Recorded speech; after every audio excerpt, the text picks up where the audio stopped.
Senhor, nós te louvamos por essa noite. Somos tão gratos a ti, Senhor, por essa oportunidade. Temos comunhão na tua palavra. Obrigado, Senhor. O Senhor começou desde ontem essa comunhão das igrejas, tantos irmãos espalhados por esse país. Nós pedimos nessa noite, mais uma vez, Senhor, a tua bênção. Que tu estejas conosco, Senhor. Senhor, a tua presença é indispensável para nós. Ajuda-nos, Senhor, no encargo da palavra. Cobre-nos com teu precioso sangue. Senhor, seja conosco. Unja nossos lábios, unja nosso coração, Senhor. Ó, Senhor, derrama o teu Espírito sobre nós nessa reunião. Senhor, tudo que precisamos é desse derramamento do teu Espírito. Nós te louvamos, Senhor. Obrigado por tudo. Amém. Louvado seja o Senhor. Estamos então começando a nossa segunda mensagem da comunhão das igrejas do Brasil, cujo tema é visão e edificação da igreja, princípios e realidade. Amém? E ontem à noite nós tivemos a primeira mensagem, dada pelo nosso irmão Alexandre, intitulada Nossa Visão, Identidade e Vida, onde o nosso irmão nos levou a Mateus 16, e aqui eu quero fazer a nossa ponte para a nossa comunhão de hoje à noite. Mateus 16 ficou tão claro para nós que o Senhor Jesus quer uma igreja para Ele, amém? E uma igreja edificada. Para isso ele levou os seus discípulos para Cesareia de Filipe e lá perguntou a eles, que diz o povo ser o filho do homem. E Pedro, como sempre, tomou a dianteira. Pedro, tomando a palavra, disse a Jesus, Tu és o Cristo, o Filho do Deus vivo. Então essa é uma grande revelação. Por isso que essa comunhão tem o título Visão e Edificação da Igreja. Porque tudo parte de uma visão celestial, de uma visão no monte. Nós precisamos, então, nos achegar ao Senhor. E a primeira coisa que nós precisamos ver é que Ele é o Cristo, o Filho do Deus vivo. E essa revelação é importante porque tudo parte dele. Ele é o Cristo, ele é aquele comissionado para uma obra, e ele é também o Filho do Deus vivo, aquele que pode dar vida para nós. Amém? Então esse é o primeiro ponto da revelação, mas a revelação ainda precisava ser completada, e o Senhor Jesus falou, eu também te digo, Pedro, tu és Pedro, uma pedrinha, e sobre esta rocha eu edificarei a minha igreja. Isso está aqui em Mateus capítulo 16. Bem-aventurado é você, Simão, porque não foi carne e sangue que revelou isso a você, mas meu Pai que está nos céus. Louvado seja o Senhor, que nesses dias, irmãos, essas 3 mensagens, também os irmãos estão tendo comunhão nas regiões, nas localidades. Deus possa trazer revelação para nós. O que nós precisamos é revelação, amém? Tu és o Cristo, e eu te digo que eu edificarei a minha igreja, e as portas do inferno não prevalecerão contra ela. Logo em seguida, as portas do inferno se abriram, através da pessoa de Pedro, e Jesus nos deixou um grande caminho. Como? Porta dos céus. Ó Senhor Jesus, eu estou falando que foi a do inferno mesmo, porque foi Pedro que falou. Arreda Satanás. Eu falei, a porta do inferno mesmo se abriu. Tá? Alguém não entendeu aí? Mas logo após essa grande revelação, a porta do inferno se abriu na boca de Pedro. E o Senhor aproveitou para dizer que quem quiser seguir após ele, tem que fazer uma coisa, negar a si mesmo, tomar a sua cruz. Esse é o caminho para a edificação. A edificação, irmãos, não depende da gente arrumar uma igreja, arrumar um grupo de pessoas bonitinhos, que cantam bem, com um pregador que fala bem. O caminho da edificação passa pela nossa cruz.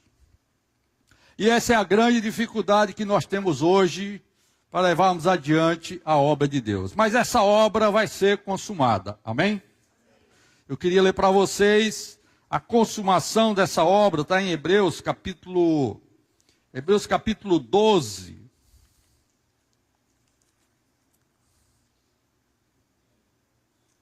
Hebreus capítulo 12, o escritor fala o seguinte: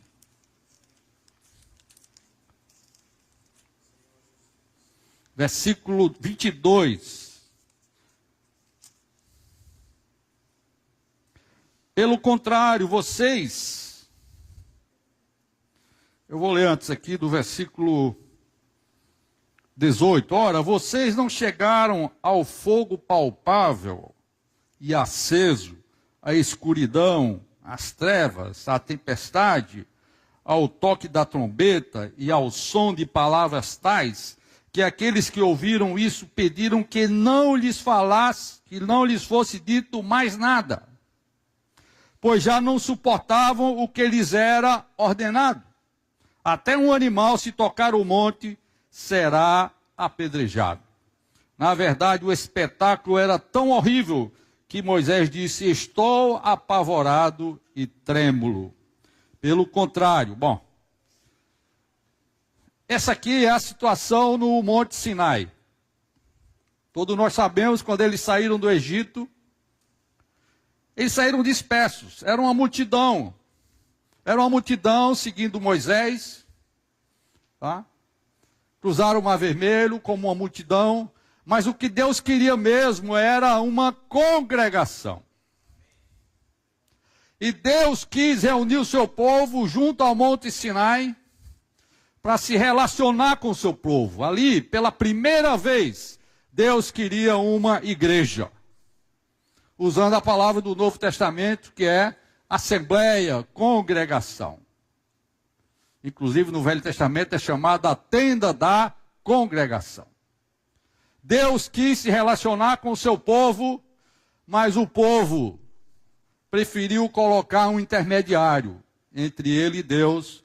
Correram do convite divino e deixaram e perderam a grande oportunidade de estarem com Deus naquela grande reunião. Paulo está dizendo aqui: nós não estamos nessa situação. Paulo quer dizer o seguinte: pelo contrário, vocês chegaram ao Monte Sião e à cidade do Deus vivo, a Jerusalém celestial e a milhares de anjos. Vocês chegaram à assembleia festiva, à igreja dos primogênitos, arrolados nos céus. Vocês chegaram a Deus, o juiz de todos, e aos espíritos dos justos aperfeiçoados, e a Jesus, o mediador da nova aliança. Não é mais Moisés, é Jesus. E ao sangue da aspersão, que fala melhor do que o sangue de Abel. Meus irmãos, isso foi uma grande revelação que o apóstolo Paulo trouxe para nós. Deus quis se reunir com o povo preferiu um intermediário. E nós sabemos qual foi a consequência do intermediário. Daí para frente vem a questão do bezerro de ouro, e vocês sabem em que deu aquela história. E aí precisou se levantar uma tribo para ser intermediária entre Deus e o povo. Mas louvado seja o Senhor que nós chegamos a Jesus. Amém? Hoje, nessa igreja que o Senhor Jesus falou que ia edificar, essa congregação, essa assembleia, como fala aqui nessa versão, eu estou lendo a versão Nova Almeida atualizada, assembleia festiva. Irmãos, a nossa reunião deve ser uma assembleia festiva. Sempre que nós chegarmos a uma reunião da igreja, tem que ter festa, irmão. A reunião da igreja tem que ser uma assembleia festiva. Então aqui é usado essas duas palavras, são duas palavras no grego diferentes. A assembleia, não lembro bem o nome, paná, não sei o que lá. e igreja dos primogênitos. Igreja é eclesia, que foi nos falado ontem pelo nosso irmão, que é exatamente uma assembleia daqueles que foram chamados para fora das suas coisas, para estarem com o Senhor. Nós fomos chamados, irmãos, para a igreja, para fazer uma coisa só, nos encontrar com Deus. Amém? A igreja é o nosso lugar de encontro com Deus. Porque nós nos achegamos a Jesus, nós achegamos a essa assembleia dos primogênitos. Louvado seja o Senhor. E nessa noite eu quero compartilhar um pouco sobre a igreja como a casa de Deus. Só reforçando a mensagem de ontem à noite, a igreja é apresentada também na Bíblia como a casa de Deus. Isso nós encontramos em Efésios 2:19, fala que ali nós somos a família de Deus. Vamos ler isso aqui, Efésios capítulo 2.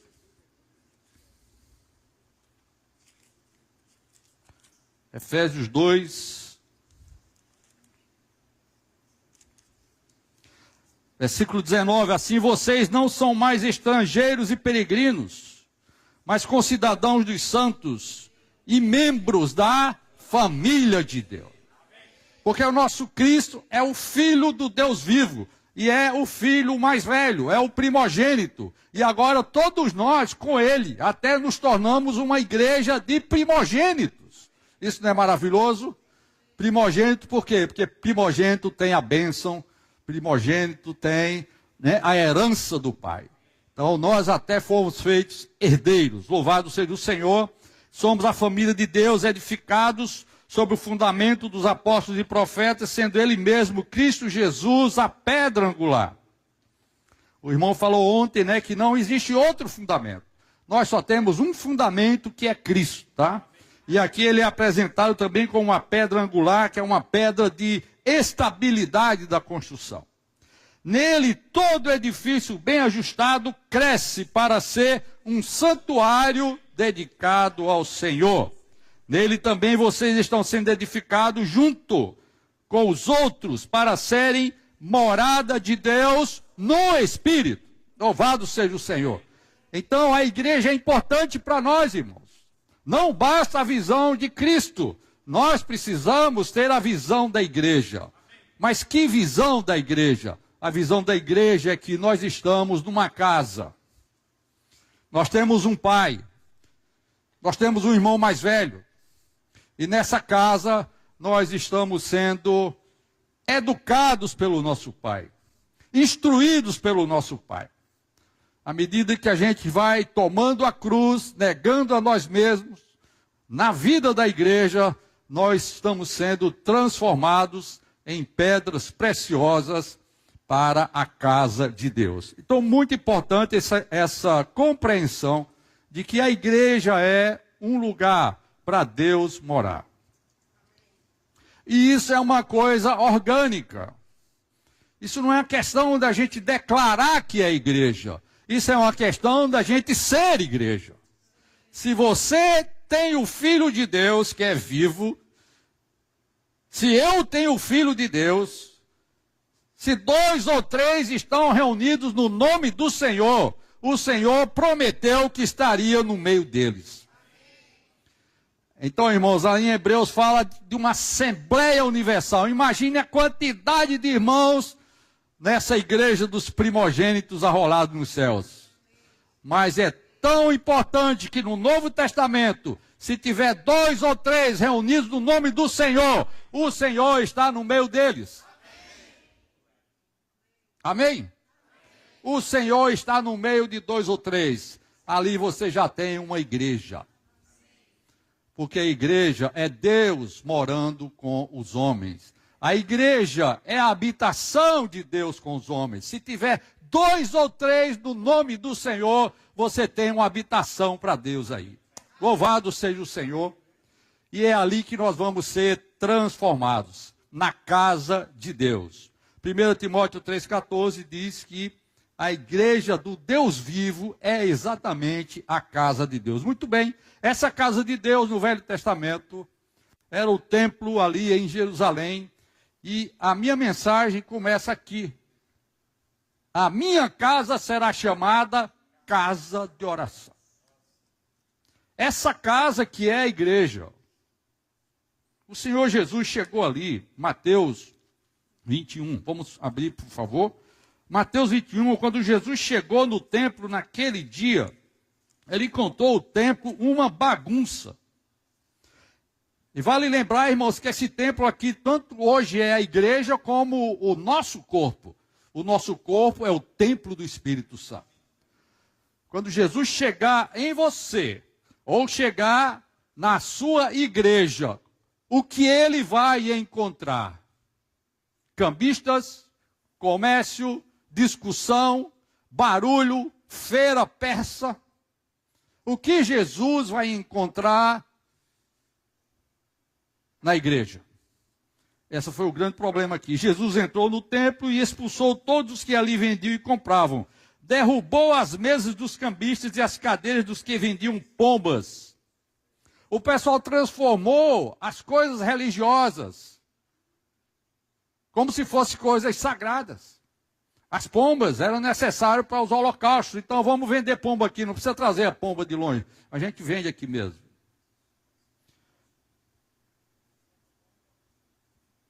Isso não é igreja. Igreja não é lugar de confusão. Igreja é lugar de oração. E disse-lhe, está escrito, a minha casa será chamada casa de oração. Hoje há tantos brigando pela igreja, brigando pelo nome da igreja, tem gente patenteando até o nome da igreja, que aconteceu aqui em Fortaleza. O nome Igreja em Fortaleza foi patenteado para a gente não poder usar. E nós não estamos nem aí com isso, amém? Porque nós não estamos aqui discutindo o nome de igreja. Porque a casa de Deus, a principal coisa dela é a oração. A minha casa será chamada casa de oração. A oração deve ser a principal atividade na igreja. O recurso mais importante na edificação. Por que a oração é tão importante? A oração é importante, meus irmãos, porque a oração nos liga a Deus. Os hebreus não quiseram conversa com Deus, arranjaram um intermediário, mas agora no Novo Testamento, o Senhor Jesus nos abriu um novo e vivo caminho. E nós, individualmente ou corporativamente, temos acesso ao Santo dos Santos e podemos falar abertamente com Deus. E a nossa principal função, nossa principal atividade, a mais importante na igreja, irmãos, é orar. Amém? Eu vou ler para vocês, aliás, antes de eu ler, eu vou dizer também outra coisa. A oração elimina o nosso ser natural. Sabia disso? Não. Orar é a coisa mais difícil nesse universo. Um amado irmão chamado E.M. Bounds escreveu que a oração é uma agressão ao nosso ser natural. É ou não é? A oração é uma agressão ao nosso ser natural. É por isso que o Senhor Jesus falou, se vocês quiserem seguir após mim, vocês têm que negar a si mesmos. Tomar a cruz. Isso, irmão, só acontece através da oração. Então, esse irmão chamado Edward Bounds escreveu o seguinte: a oração é uma obra de humilhação. Quando você se ajoelha, você está dizendo, eu não sou nada, eu sou carente, Senhor Jesus, eu preciso de Ti. É simplesmente isso. A oração é uma obra de humilhação. Ela torna o intelecto e o orgulho menos importantes. Crucifica a vanglória e aponta a nossa falência espiritual. Se você é um cristão sincero que ora, Deus vai mostrar para vocês, quando você orar, vai mostrar a sua falência espiritual. E vai apontar para você que você precisa continuar invocando o nome dele. E tudo isso são coisas difíceis para a carne e o sangue. É mais fácil não orar do que orar. É ou não é? Então, chegamos a um dos maiores males destes dias, talvez de todos os tempos. Pouca ou nenhuma oração. Eu vou terminar aqui, depois eu vou comentar isso aqui. Desses dois males, talvez pouca oração seja pior do que nenhuma oração. Pouca oração é o tipo de oração que nos engana. Uma farsa e uma ilusão para a nossa consciência. Meus queridos irmãos, eu preciso muito da ajuda do Senhor para passar esse encargo para vocês hoje à noite. Eu reconheço que eu não consigo, não sei se eu vou conseguir, mas o meu encargo é muito pesado nessa questão. Nós passamos por dias difíceis, as nossas igrejas aqui no Brasil. Nesses últimos 5 anos, dias difíceis. Sabe por quê, irmãos? Pouca oração. Pouca oração. Pouca oração das lideranças. Muito trabalho, muita obra. Muita ação e pouca oração. É por isso que aqui em Fortaleza nós tomamos uma decisão. Nós não vamos começar nenhuma reunião aqui do Partido do Pão sem antes orarmos meia hora com um grupo de guerreiros. Nós temos aqui os guerreiros de oração, amém? Louvado seja o Senhor, está sendo uma bênção. Chegamos meia hora antes para orar. Porque orar, meus irmãos, é a principal atividade da igreja. É o recurso mais importante da igreja. Não se iluda com mover, com práticas. Sim, Jesus mandou pregar o evangelho. A pregação do evangelho é resultado da sua comunhão com Deus. A pregação do evangelho é eficaz, é vida na vida. É no corpo a corpo. É com o seu colega, o seu parente, seu amigo, seu vizinho. E você só vai conseguir levar Cristo para essas pessoas se você orar. Se você viver na presença de Deus.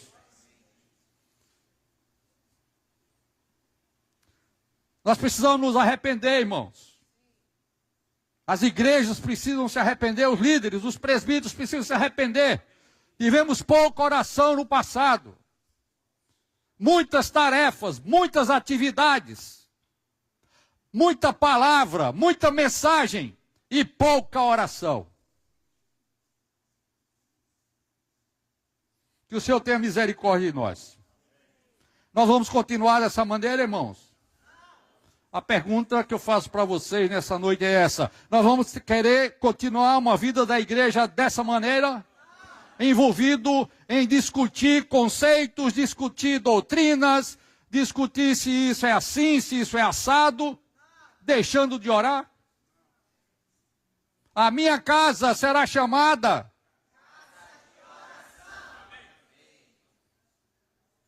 esqueça igreja fulana de tal, igreja isso, igreja aquilo. Comunidade, comunidade, esqueçam isso. Se 2 ou 3 estiverem reunidos no nome do Senhor, Ele está lá junto. E a principal coisa que tem que ser feita aí é orar. É buscar a Deus. A edificação vem pelo negar do ego e tomar a cruz. E a cruz só é tomada em um viver de oração individual e coletivo. Muito bem. Eu quero então falar com vocês um pouco do nosso encargo recente em cima do livro de Neemias. O livro de Neemias tem sido um livro que abriu para nós exatamente esse encargo da oração. Sim ou não? Não é verdade? Foi através do estudo do livro de Neemias que nós descobrimos uma coisa. Nós descobrimos uma coisa no livro de Neemias. Tudo começa com oração. Quando vê os inimigos, nós temos que orar.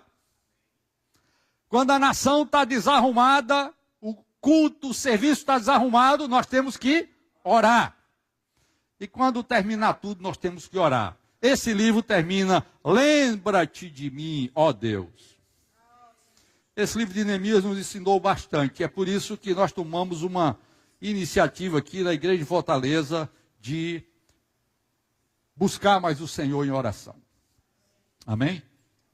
Louvado seja o Senhor. Neemias tinha um encargo. Sabe qual era o encargo de Neemias? Proteger a casa de Deus com as muralhas de Jerusalém. Essa casa de Deus, que é a igreja, precisa de uma proteção. E essa proteção são os muros de Jerusalém. As muralhas de Jerusalém. Isso traz o reino de Deus, né? Em Mateus, há a ligação, né? Entre a igreja e o reino. Não é verdade? A igreja introduz o reino de Deus. E Neemias, ele tinha um encargo no coração dele, ele tinha uma preocupação: proteger a casa de Deus.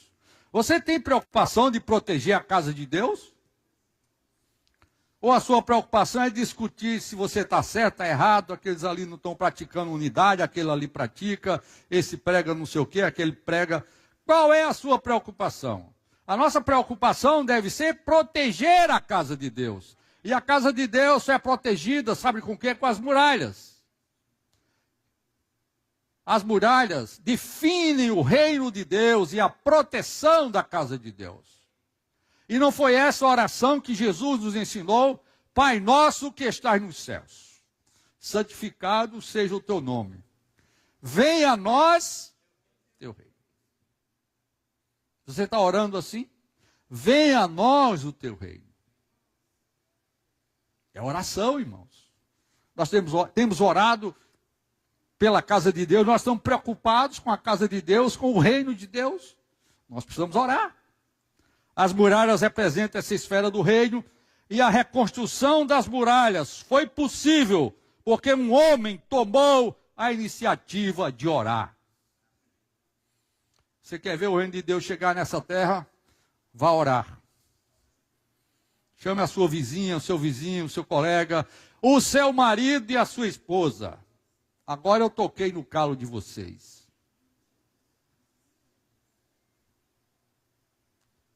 Quantos casais na igreja que a gente conversou já e eles confirmam que não oram juntos? Como pode, meus irmãos? Um casal que não ora, pais que não oram, vocês vão querer levar seus filhos para onde?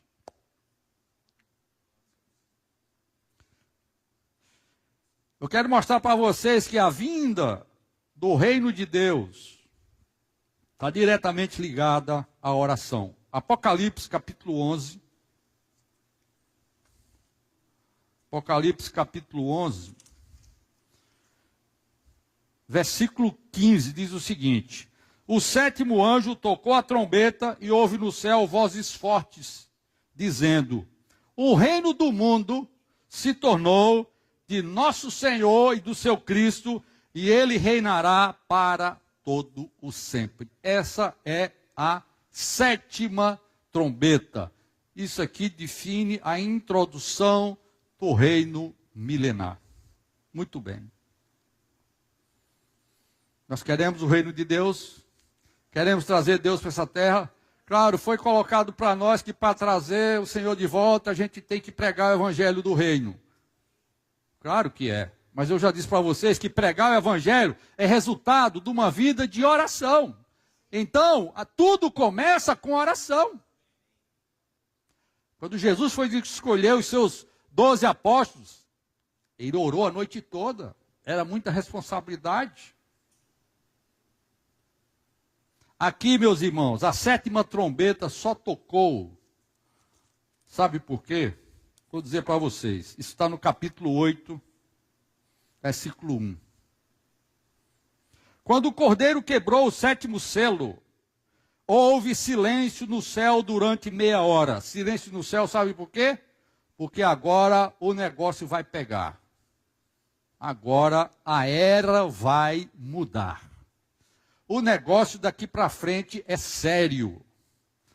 E aí o céu silenciou por quase meia hora. Então vi os 7 anjos que estão em pé diante de Deus, e lhes foram dadas 7 trombetas. Os anjos estão com as trombetas nas mãos. Veio outro anjo, e ficou em pé junto ao altar com um incensário de ouro, e lhe foi dado muito incenso para oferecê-lo com as orações de todos os santos sobre o altar de ouro que está diante do trono.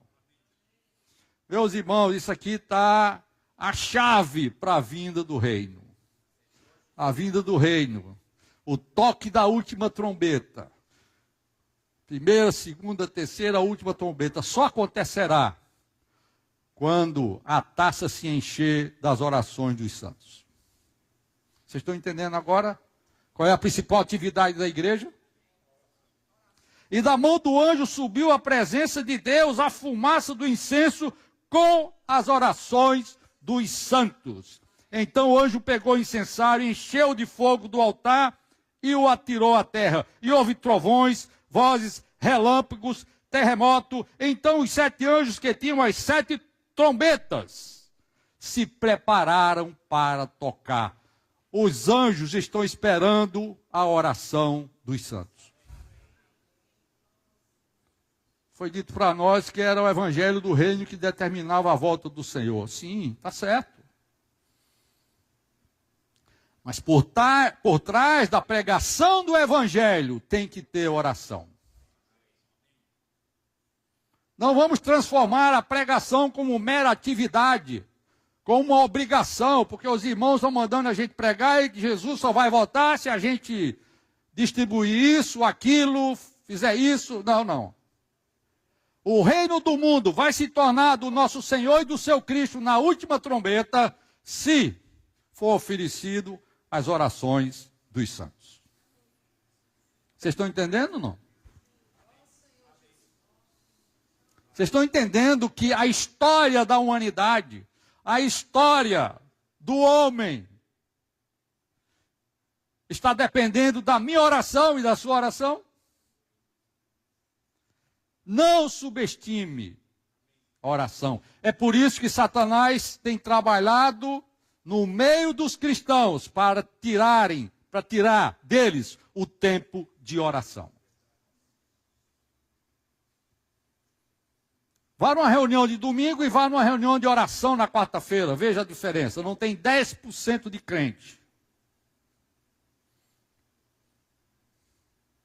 Inclusive nas nossas igrejas. Sim ou não? Nós precisamos mudar ou não, irmãos? Precisamos mudar ou não a nossa visão de igreja? A casa de Deus é uma casa de oração. A oração vai determinar o toque das trombetas. Isso sem falar nas orações dos mártires. Lá, eu acho que no 5º selo por ali. Não é verdade? Eu não tenho tempo de mostrar, isso aqui é uma figura do Velho Testamento. Aquele altar de incenso ficava no meio do tabernáculo. Se você passar uma linha diagonal assim no tabernáculo, Santo dos Santos com o Santo Lugar, no cruzamento ficava o altar de incenso. É o centro. A minha casa será chamada casa de oração. Qual é o estupim da bomba, meus irmãos? Não é o americano que vai apertar o botão da bomba. Não é o chinês. Não é o iraniano. Não é o israelense. Quem vai apertar o botão da bomba é a oração dos santos. Quem determina o toque das trombetas é a oração da igreja. O Senhor tenha misericórdia de nós, amém? Quero mostrar para vocês também que a vida da igreja começou em Atos com muita oração.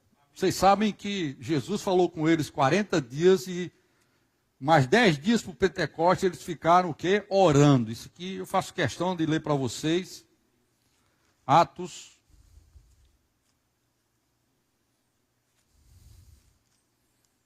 O Senhor fez uma promessa para eles. Olha, vocês vão ter que ser minhas testemunhas. Testemunha não é um mero pregador do evangelho, tá? Uma testemunha é uma pessoa que vive Cristo. O testemunho é o seu viver. E o Senhor falou para eles que eles seriam testemunhas, né? Capítulo 1, versículo 8. Na verdade, eles estavam preocupados com o reino. Com o reino, mas era um reino terreno. Então os que estavam, versículo 6, reunidos com Jesus, lhe perguntaram: será este o tempo em que o Senhor irá restaurar o reino a Israel? Jesus respondeu: não cabe a vocês conhecer tempos ou épocas que o Pai fixou pela sua própria autoridade. Vamos para lá, vamos para lá. Não é isso não. Mas vocês receberão poder.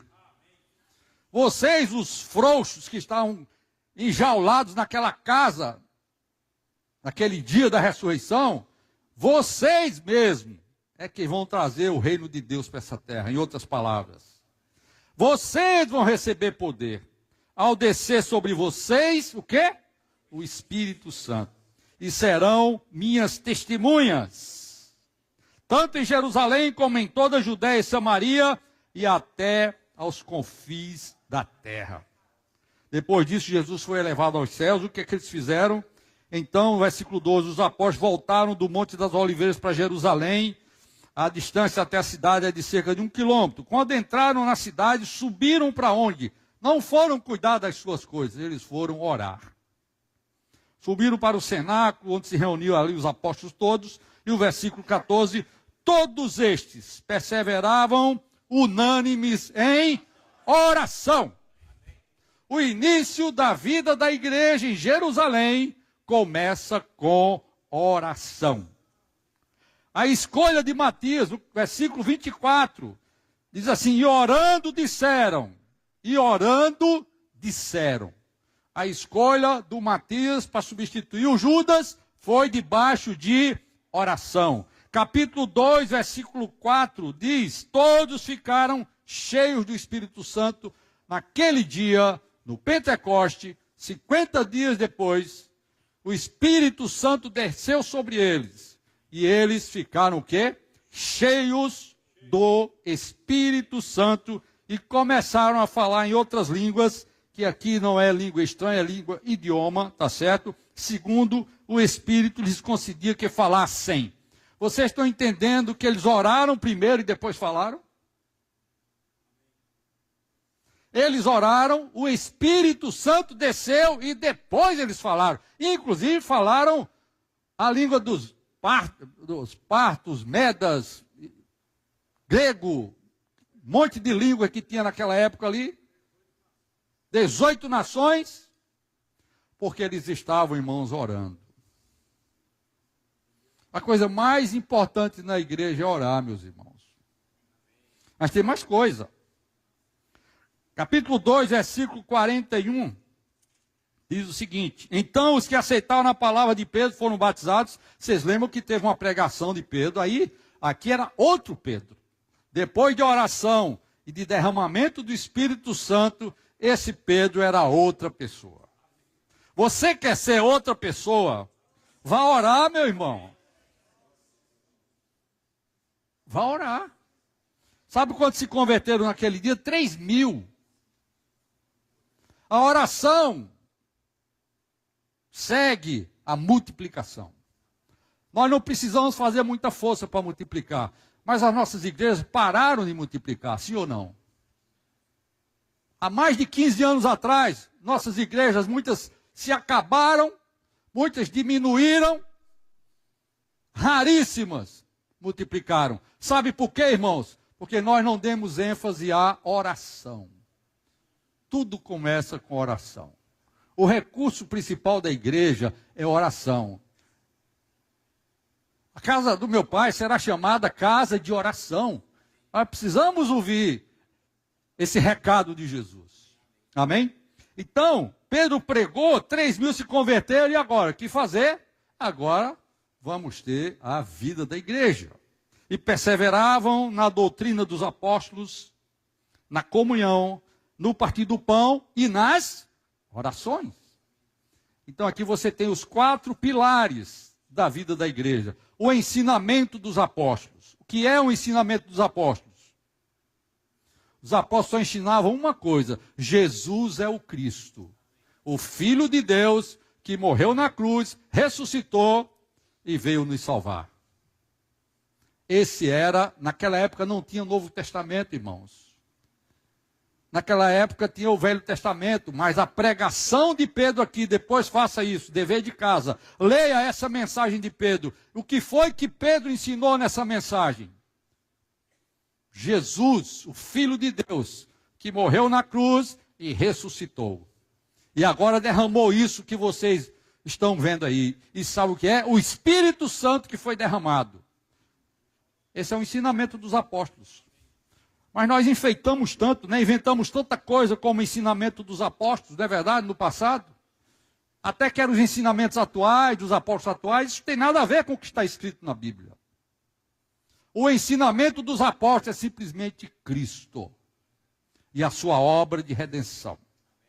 A comunhão com Deus e a comunhão horizontal com os irmãos. O partir do pão, isso aqui não é problema para nós, temos praticado. Mas será que tem realidade?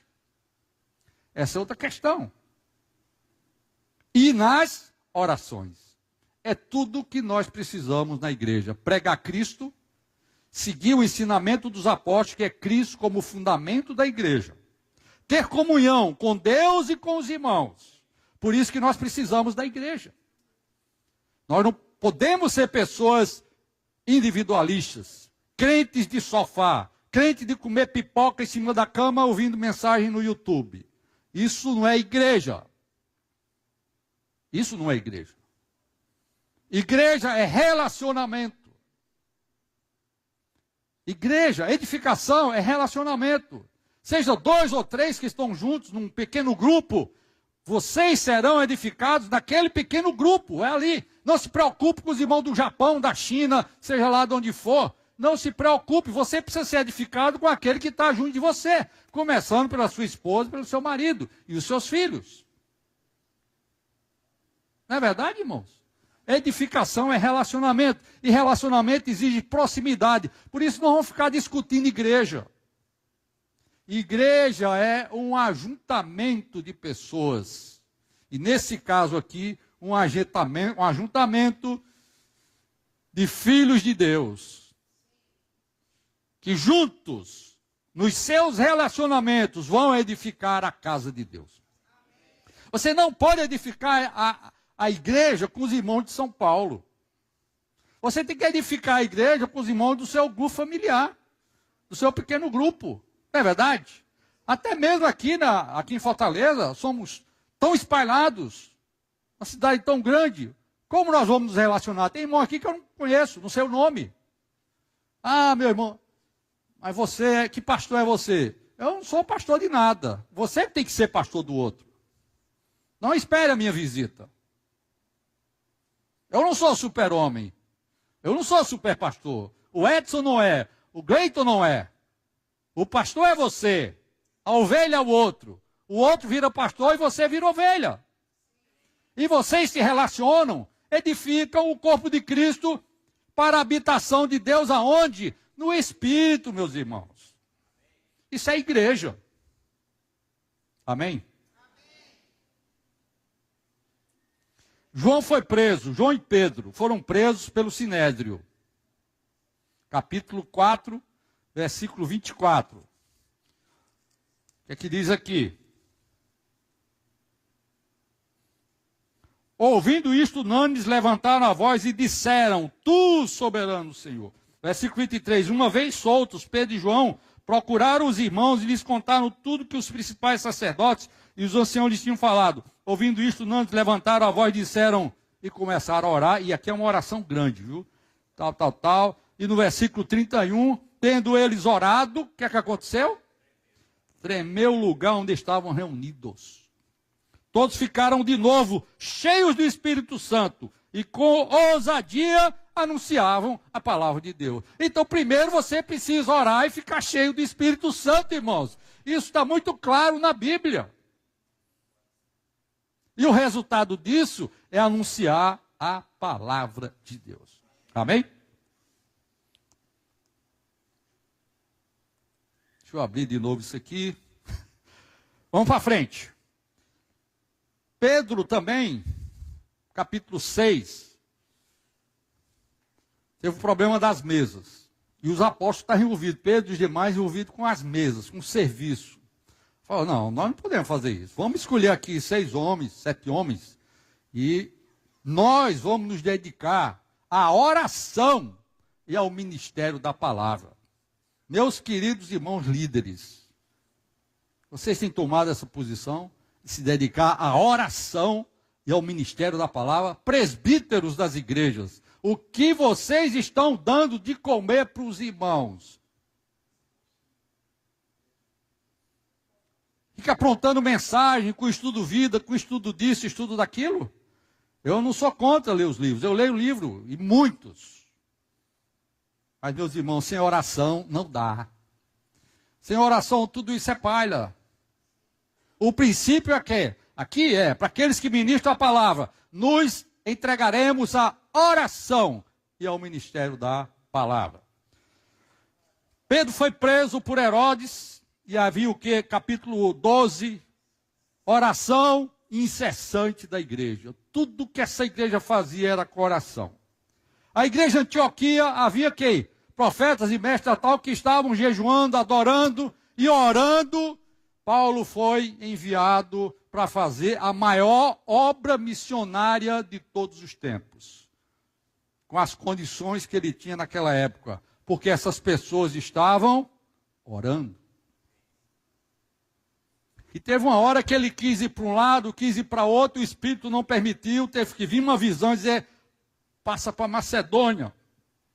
A ida para a Europa de Paulo foi através de oração. Muito bem.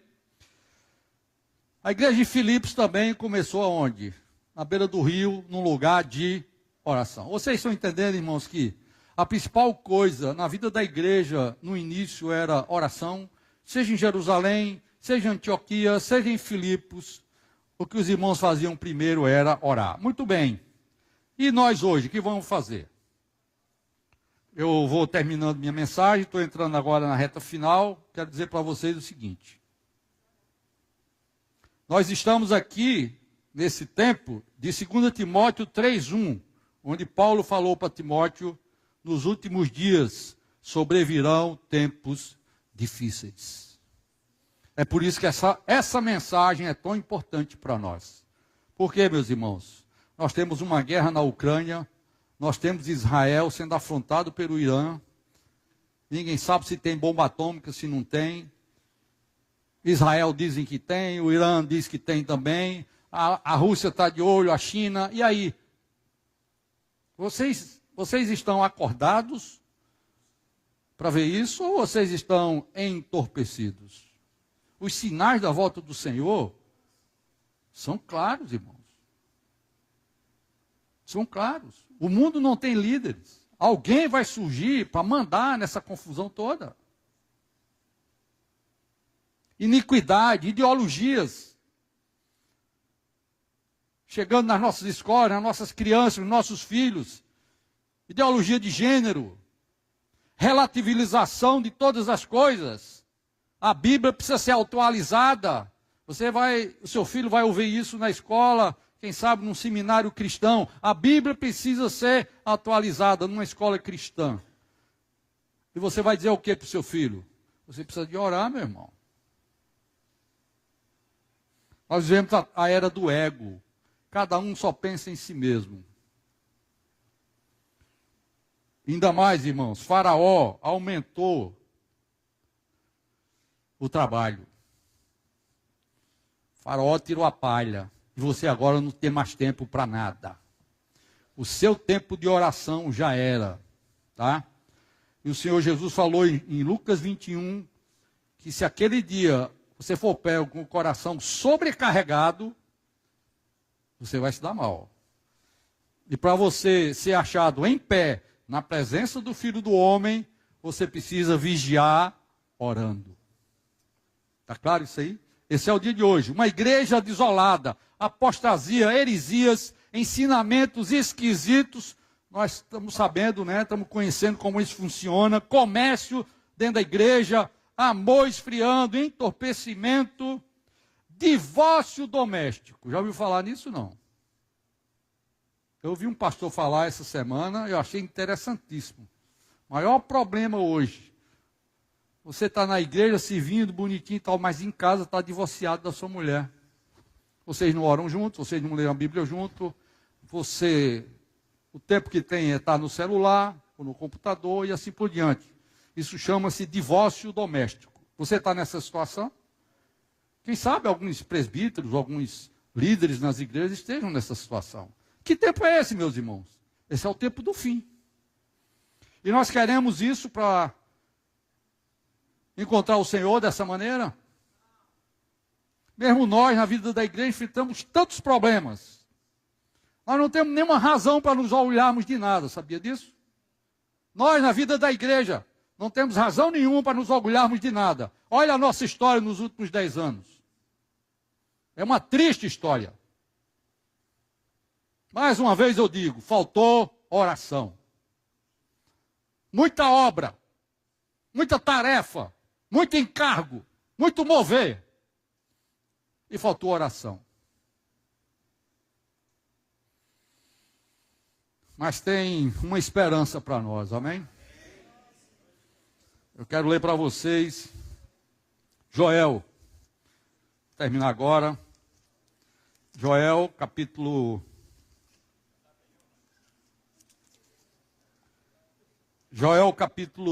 2. Presta atenção, irmãos. Joel capítulo 2, versículo 23. Filhos de Sião, alegrem-se e exultem no Senhor, seu Deus, porque Ele lhes dará as chuvas em justa medida.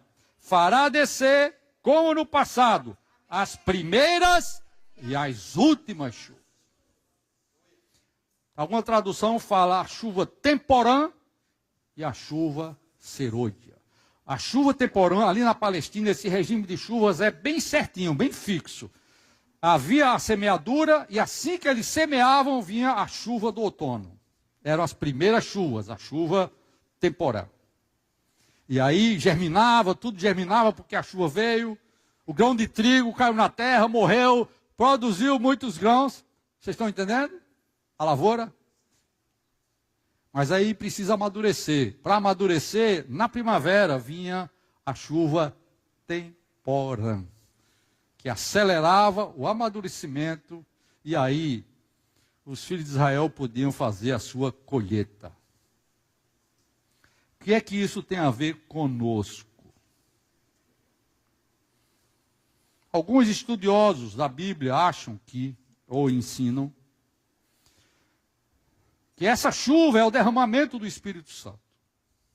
E ela tem dois aspectos: as primeiras chuvas e as últimas chuvas. Aqui nesse capítulo nós temos a concretização, a profecia a respeito das primeiras chuvas e das últimas chuvas. Sabe onde está? Você conhece demais. Capítulo 2, versículo 26. Joel diz: e acontecerá depois disso, que derramarei o meu espírito sobre toda a humanidade. Os filhos e as filhas de vocês profetizarão, os seus velhos sonharão, e os seus jovens terão visões. Até sobre os servos e sobre as servas derramarei o meu espírito naqueles dias.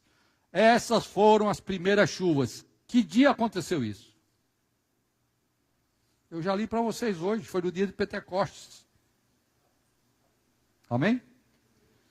O dia de Pentecostes foi o derramamento do Espírito Santo como chuva temporã, a primeira chuva.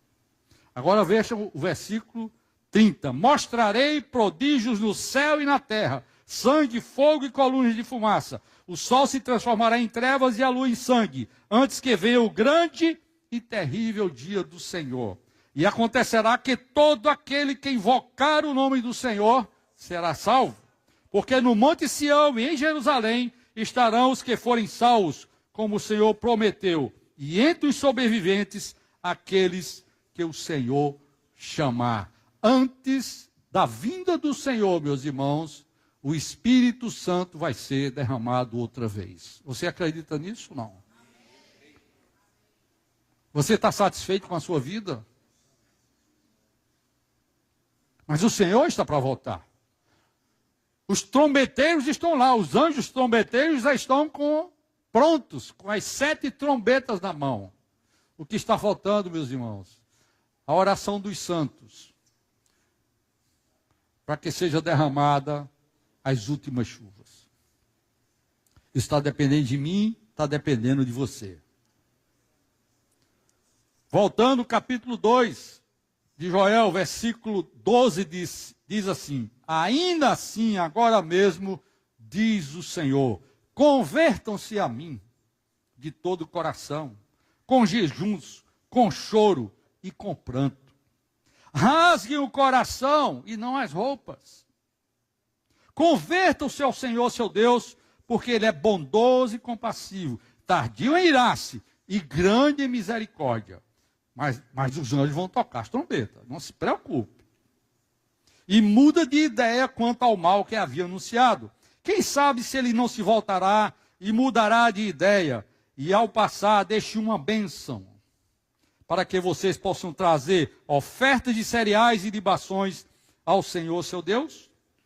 Toquem a trombeta em Sião, proclamem um santo jejum, convoquem uma reunião solene, reúnam o povo, santifiquem a congregação, congreguem os anciãos, reúnam as crianças e os que mamam no peito, que o noivo saia do seu quarto e a noiva dos seus aposentos, que os sacerdotes, ministros do Senhor, chorem entre o pórtico e o altar e orem. Amém, meus irmãos? Qual é a oração? Senhor, poupa o teu povo, e não faças a tua herança um objeto de deboche, de zombaria entre as nações. Porque onde dizem entre os povos, onde está o Deus deles? E aí Deus começa a responder, e aí é onde ele promete exatamente as 2 chuvas. A chuva temporã e a chuva serôdia. Amém? Zacarias capítulo 10. Estamos já terminando, irmãos. Zacarias, capítulo 10. Vamos ler juntos? De acordo com o que está aí na tela, né? Peçam ao... 10:1. Peçam ao Senhor chuva no tempo das últimas chuvas.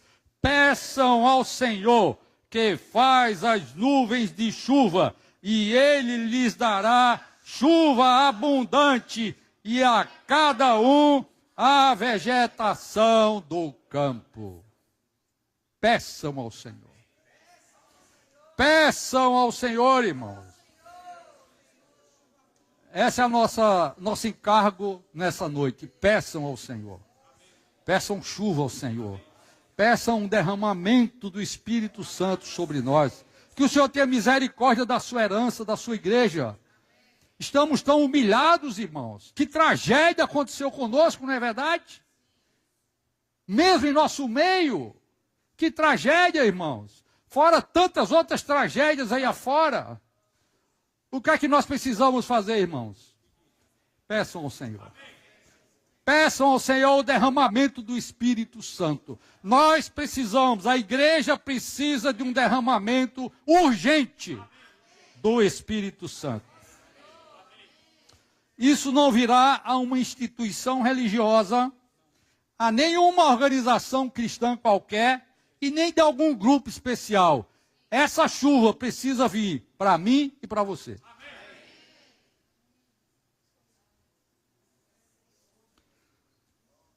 Hoje, Deus está à procura de um remanescente que ora. Deus está à procura de um remanescente que ora. As primícias da sua lavoura, para derramar o seu espírito antes do grande dia do Senhor. O dia do Senhor está chegando, e em Apocalipse capítulo 14 há a colheita das primícias. Ali vai começar uma colheita na terra, no capítulo 14. Quem vai ser colhido são as primícias primeiro, para Deus. E depois o anjo vai passar a ceifa, a foice, na terra, terminar a colheita e jogar tudo no lago de fogo. Você quer ser das primícias? As primícias dependem das últimas chuvas. A primícia da lavoura depende das últimas chuvas. Nós, irmãos, precisamos urgentemente de um derramamento do Espírito Santo sobre nós. Peçam ao Senhor. Amém? Que o Senhor nos abençoe. Que o Senhor nos dê a graça que essa mensagem faça alguma coisa em nosso coração. Amém? Deus abençoe a todos.